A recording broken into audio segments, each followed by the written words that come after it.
Namo Buddhaya and a big welcome, dear Dhamma friends, to another edition of our Friday Dhamma sharing. I'm Brother Eric and I will be your host for today. We are privileged to have with us Brother Newton Ranaweera from Canada as our speaker for today. Let us now bring Brother Newton online. Soki Hotu, Brother Newton, and welcome to our Facebook live page. Let us do a short introduction on Brother Newton. Brother Newton was born and educated in Sri Lanka. He currently resides in Toronto, Canada, where he currently pursuing his PhD at the University of Toronto. Brother Newton obtained a Bachelor of Arts from the University of Kelaniya, majoring in English, Russian, and Western classical culture in 1994. He then obtained a Master of Art in Linguistics from the University of Kelaniya in 2007. He then moved to York in Toronto, Canada. Brother Newton received a Bachelor of Arts English degree and a TESOL certificate from the York University in 2015. In 2016, Brother Newton received a MA in Applied Linguistics from the York University. Brother Newton speaks 3 languages, English, Sinhalese, and Russian. He also makes conferences, presentation in Canada and Sri Lanka and have published 2 books. Okay, today's topic is entitled Justice and the Place of Women in Jataka Tales. With that, we welcome Brother Newton Ranaweera to deliver today's Dhamma sermon. Thank you.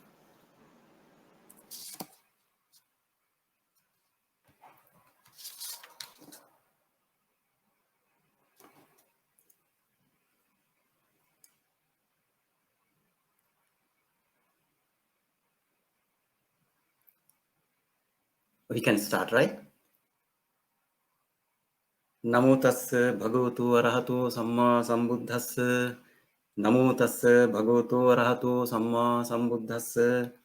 Namo tassa bhagavato arahato samma sambuddhassa.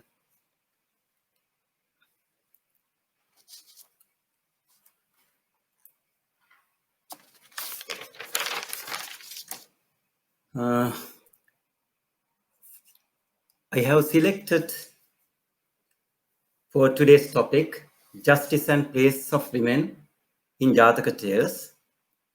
And I'll be doing this discussion specifically in relation to Sulasa Jataka Tale, because one of the prominent Sri Lankan literary scholars identifies this Jataka tale. In this Jataka tale, some of the characteristics that we find in modern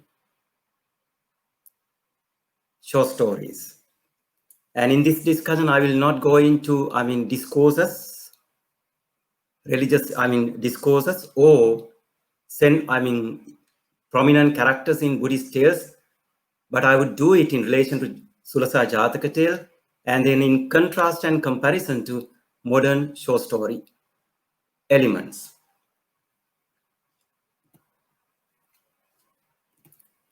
So I will tell you the first I'll tell you the story, this Sulasa Jataka tale. Before that, I will just like to have your attention to plot development in modern short stories. In short stories, really, the plot develops in a way that there is an exposition in which the characters are introduced, and then that particular character's conflict or the central problem is introduced to us, so that we can get some interest in reading and get some interest in reading. And then that conflict is developed, and then it reaches the climax, and then gradually that conflict gets resolved, and finally some sort of resolution is given to it. So in reference to this Jataka tale, let's see what happens and how that story develops. The central character in this story is Sulasa, and let's see what Sulasa's conflict or the problem is, her specific problem is, and finally how the problem gets resolved. And then in addition, once I tell this story, let's attend to the characterization that we find in, again, modern show stories, the characters' roles, whether in this Jataka tale, whether it is a woman who plays the central character, main character, the central character, the protagonist, or a male character. So from this we can understand the justice and role of women in Jataka tales, but particularly in this story. And then we can see character types, whether Sulasa is presented as a flat character, a passive character, an inactive character, or a silent character, or whether she is presented in the story as an active character. And then the next one, the character development, whether characters develop throughout the story or whether remain static. Now, for an example, in this story, Sulasa, the central character, let's see whether her character develops in the story, whether she remains throughout the story as a woman who doesn't know the human behavior, men's behavior, how they are abused by men, or whether she gradually begin to understand, I finally realizes, whether she's a fully developed, full-blooded character. These are the things that we are going to see in this Jataka tale. And then in addition, let's see the narrator's role here. The narrator in this tale, as any other Jataka tale, is the Lord Buddha himself. As in any Jataka tale, we can find in this story, in this Jataka tale, two stories, the present story and the past story. In the present story as well as the past story, Lord Buddha plays the role of the narrator in the present story as the Buddha himself, in the past story through a particular character. In this Sulasa Jataka story, in the present story, Buddha plays the narrator's role. In the past story, he narrates the story through a tree god. In the final, in the resolution, it is the tree god who gives the resolution. And then let's see Sulasa present as a living complex character. That is one thing that we are going to see. Whether is she active, passive, and silent character. How the narrator presents her as a character. What is his attitude to women? How these female characters are presented in the story. Okay, and then the last thing, the themes and messages that we find in show stories, women, men, their human potentials and justice. One of the messages in this tale, as I can find, is intelligence.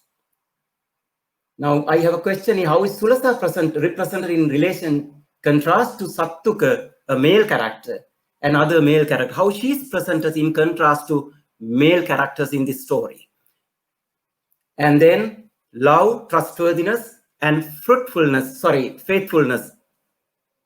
are another human potentials that are discussed as messages in this story. Let's see, in contrast to Sattuka, the central other character, male character, how her character is presented. And then finally, justice. How justice is presented here. Does gender become a problem when giving justice in this story, in this tale? Okay, so let's begin the story. I'll tell you the story now. As any other Jataka tale, there are two stories. One is the present story, in which Buddha himself tells the story. And in the past story, he tells the story, but he is a character himself in that particular story. In the present story, Sulasa, the central character in the past story, is born to a poor family, and she is a servant woman working under her mistress. One day, her mistress goes to the pleasure garden or the park today to have some pleasure with her servant women. And this woman, Sulasa, in her past life, she comes to her mistress and asks for an ornament to wear for the occasion. And she gives, her mistress gives her a very rich ornament, which worth 1,000 pieces. They go to the park, and then in the park, a thief, a robber, beheld Sulasa wearing this precious ornament, and he intends to steal it. So he looks at her.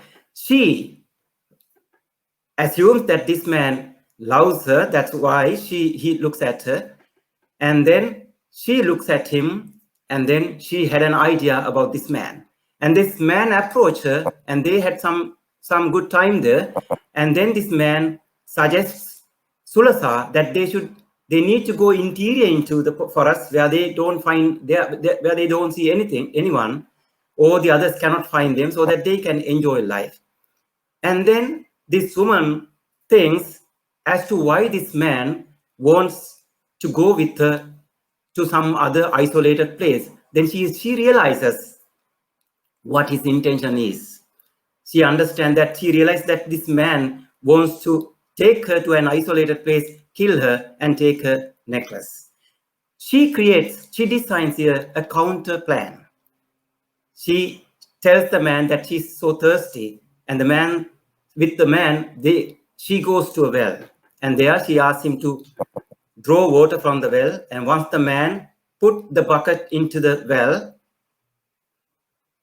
she pushes him behind into the well. And then she says that in this way you are not going to die. So saying, she hurled a heavy brick onto his head, and this man dies on the spot. She tells this story to her mistress, and then her mistress tells this story. Anathapindika, a philanthropist, a devoted lay devotee of the Buddha, he tells the story to Buddha, and then Buddha says, this woman shows her intelligence not only in this life, even in her previous life as well, she showed her intelligence. Okay, now we have to understand how the narrator's attitude to the women, her intelligence, who are more intelligent here, whether it is men, women, or whether gender becomes a problem in this story to the narrator and the narrator's attitude. And then Buddha tells the past story. In the past story, Sulasa was born as a woman. She is the Sulasa in this story. And then in her past life, really, she was a courtesan who earned 1,000 pieces in a day. And then one day, she beheld a man being taken to be killed by the king's guards. Because this man's in that story is Sattuka. Sattuka is a thief, a robber. And now he has been caught and being taken to be killed, beheaded. This woman falls in love with this man, and she pays money to the guards, killed him, and then started living as husband and wife with this man. Okay, now we need to think here as to why this woman select this man as her husband. These are some questions that raises here. Why she chooses this woman? Is it because of her desire, or this is an intelligent decision that she takes for her own security, so that she can live with this man to live a good life? And this man lives with Sulasa for a few months happily, but this man, since because of the behavioral patterns he developed, he didn't like to live this kind of an isolated, monotonous life with this woman. And he decided to kill this woman, take all the ornaments, and live again his past life as a robber. And he tells her, he begins this design plot, and he tells her, when I was being taken to be killed, I did a promise to the tree god at that mountainous place to come there and make my promise. So only we two can go there, not the others. So you need to wear all your ornaments for this occasion so that we can make the tree god happy. And they go to the place while keeping all their followers at the foot of the mountain rock, and only these two ascend it. And then once they are there, Sattuka reveals his plot. He says that I came here not because I have any promise to the tree god, but to kill you and take all your ornaments. Then she reminds him what the good things that she did to him, how she rescued him from his death, and thereafter how she lived with him, being so faithful and loyal to him, just avoiding, rejecting her previous life. She has not had any contact, any relationship with any other man thereafter. So here we can discuss the faithfulness. Who is more faithful here? Who is more trustworthy? Is it whether women or men? Which we may not find in some of the modern show stories as well, in some famous dramas as well. But she cannot convince him of her goodness to him, because he cannot forget his past life, his mischievous life, his treacherous life. And he doesn't change his decision to kill her. And he asks her to get ready for the death. And then, since she has no other option to escape from this man, she decided, she made another plan. She tells him, in our family, we have certain rights whenever we leave our husbands. That is to respect, worship the husband from all directions. So saying, he gives that grant, and then she bent down, touched his feet, and worshipped him from the front. And she does the same thing from his right, and she does the same thing from his left, and she goes behind, pretending that she is going to respect him. She bends down and pushes him hard down the precipice, and this man broke into pieces and he died there. And the tree god, who was residing on one of the trees there, he claps and appreciates what this woman does, saying, okay, so I have written this, what the tree god says there, wisdom at times is not confined to men. Women are quick in counsel now and then. Once we forget this now and then, really, what the tree god says is that really women are intelligent as men. So here she takes a good decision at the last moment. Buddhism is against killing, but here what we need to understand is not killing, but she didn't have any option to escape from this man rather than taking this decision. Otherwise, it was definite that this man would kill her. She had no way. She had no way there. So there is no problem of her faithfulness, her trustworthiness, her intelligence. Finally, she proved her intelligence. So this is the story. So we can explain, or we can understand, we need to understand this character in relation to some of the modern show stories, modern show story elements.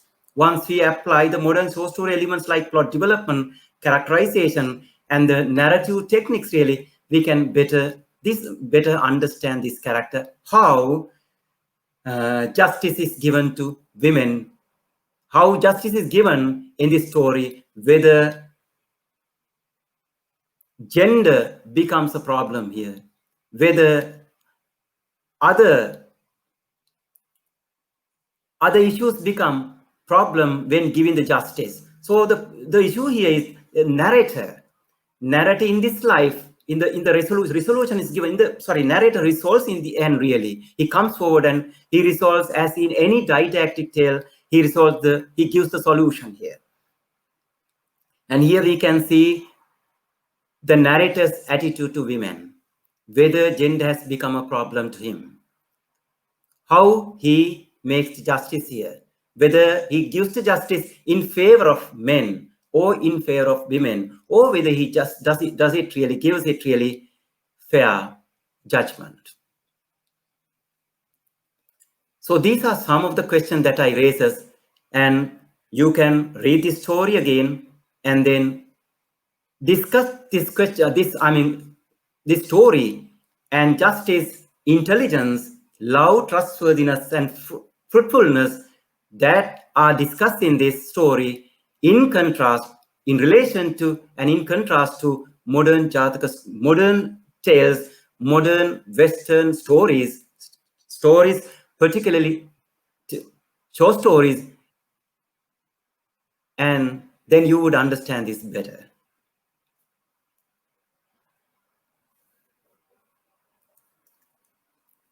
Yeah, if there is any question that you may get or that my discussion raises here, you may ask after this, really.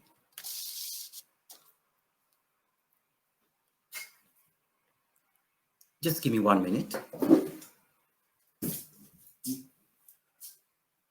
Okay, if there is anything that I missed, really, I would attend to the things because I feel that there is some time for me. And then I have raised some questions here. How is Sulasa represented in relation, contrast to Saptuka and other male characters here? Let's see throughout what she does and how her character is presented here in contrast to men. Whether she is the central character here. So once you take Vesantara Jataka, in other tales, really, she's not the central character. Buddha himself in his past story, mostly he represented, or another male character represents as the central character, but here it is the woman who represents the main character. And then we need to see whether she is presented as a dynamic character, a complex living being, or a very flat character, as in some of the short stories. Here we can see that she is presented as a full-blooded living character, even in the first story and in the past story. She takes decision. She's not passive, and she takes the right decisions. And this decision that she takes is judged, respected by the narrator. Even in the present story, Buddha says that really she shows her intelligence not in this story. She shows a similar intelligence in a past story as well. So these are things that we need to attend to, and we need to read the story again, and we need to compare and contrast it, especially this character, Sulasa's character, female character, and justice and other human potentialities in relation to some of the modern stories. Okay, when you discuss really this, when you discuss this question, this is an intelligent question, really, so tricky. Is Sulasa's courage in self-defense commits bad karma? The second part, really, this bad karma, we need to discuss in relation to, because when in Buddhism, really, karma doesn't mean just one thing. Karma comes in like a brigade in a baggage. There are so many other things we need to consider in addition. Just this karma. There are different niyamas, different things, like even the circumstances where they live. There are so many. There are 4 really. So we need to discuss them in detail later on. But in this story, really, it is not discussed. The bad karma is not discussed really.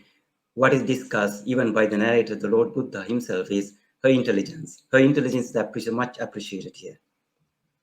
And this bad karma we need to discuss in relation to not only one thing, but in relation to different other things, really.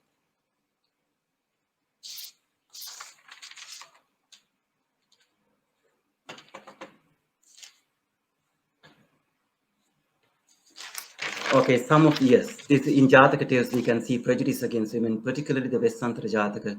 I agree with you. The king's gift his wife away. This happens in Vestantra Jataka. I quite agree with you. As if the husband have proprietary right over his. This happened throughout our history of men, really.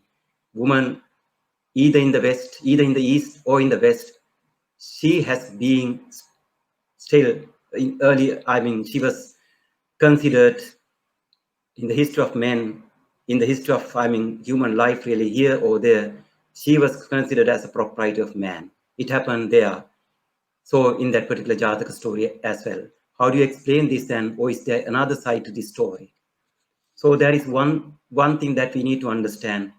These stories are, we need to understand them as folk tales sometimes, really. And mostly what the Buddha has given, what the Buddha has done is giving some interpretation to those already existing stories. Even when we consider the concept, really, that's what we can see. Those, I mean, Brahmanic concept, really, he has given as different interpretations, different humane interpretations, really. So I agree with you that in this story, so woman is considered as a propriety. And I have written a poem on this, really. I cannot exactly remember the wording, but this is how it goes. I don't want to be a Vesantara. I'll be a here, not Vesantara. Because then I will be here, not Vesantara. Because then I may not offer my wife or son's life. I can offer my life. So I agree with you, really. There are some Jataka stories, really, in which we can see male prejudice against women. Because here we cannot, again, as I told you earlier, we cannot forget them as some stories that already had existed in the country, in India then. And Buddha has given some interpretations. So out of these stories, really, I find Sulasa's story as a significant story where we find women have been given their due right and they have been considered as real human beings with equal right to men, with equal intelligence to men, or might sometimes better than them. Even when it comes to trustworthiness, love, and affection, we can see these characteristics in Sulasa than Sattuka. In Sattuka, we don't find anything. He's characterized here, he's represented here just as an inhuman, a merciless man, a merciless beast almost.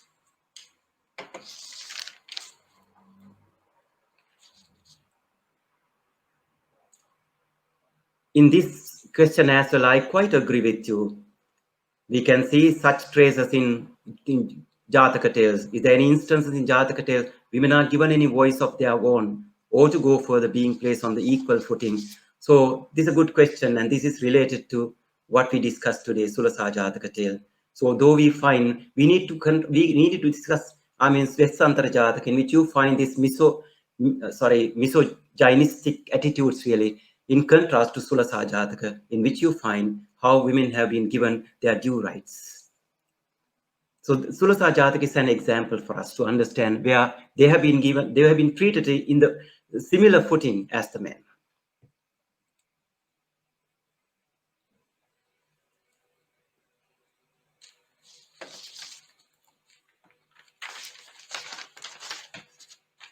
And these are questions sometimes they may need really lengthy answers, really. And after this session, really, you can raise further questions on Facebook. And even I have not forgotten these two questions, really. These are very good, intelligent questions, really. Tricky questions, really, which I may not at once answer, but I will give you answers on Facebook. So the next question is, some women's rights already existed during the Buddha's time. So women's rights already existed during the Buddha's time. Okay, this is something that we can understand, that we need to discuss in detail, really, whether human right existed for women in the particular in Buddhist time in India. That's something that we need to understand.